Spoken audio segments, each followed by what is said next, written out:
inuisan mo. Jesus in mo. Apelawang si hit alang si.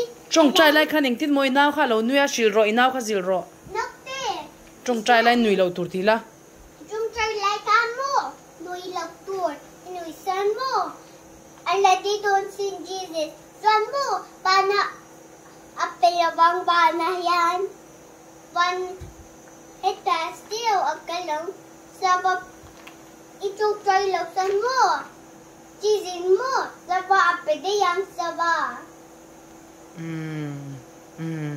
Rồi xả mò à uin trong trai lai in nui lâu tu ra ti chat tiếp in trong trai tu ra ti inaw khan nui em ni trong trai lai khan imu em anui chiang tro Trong try lai kan mo anui kop mai anui kamu siya inokte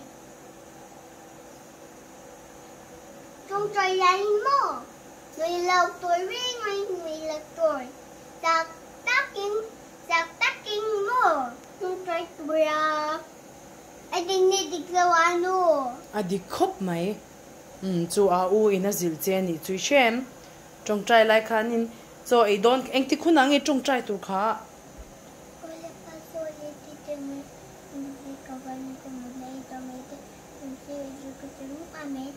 engti khuna nge trong trai tur Kama may say Jesus I love you. Nilawin engti khuna nge trong trai tur No. ai engti ka nge so I do na nge engti khuna nge muddo na nge ikan tho hu na nge engti ka nge trong trai tur kha Tao na kamo. Tao na san cho itur.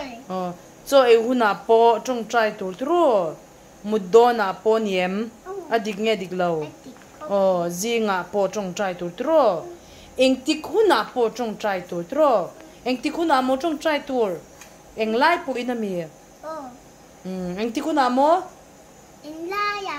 eng lai po in Lai point. hey na naw khai zil zo to em ishil to em angai thang ngai thalo Anay ka kumay. angai tha mo ishil le don em a zo to mi ti khan inaw kha thu ishil le don em nge shil don Nokte. Trong tuy lai san mo. Mui lag tur. In meng san mo. Meng san mo. Nui zil tur. imen chuan nui zel tur mo nui lo tur Mui lag tur. Di mo adik. Adik kumay ano. adik a u chu she to lutuk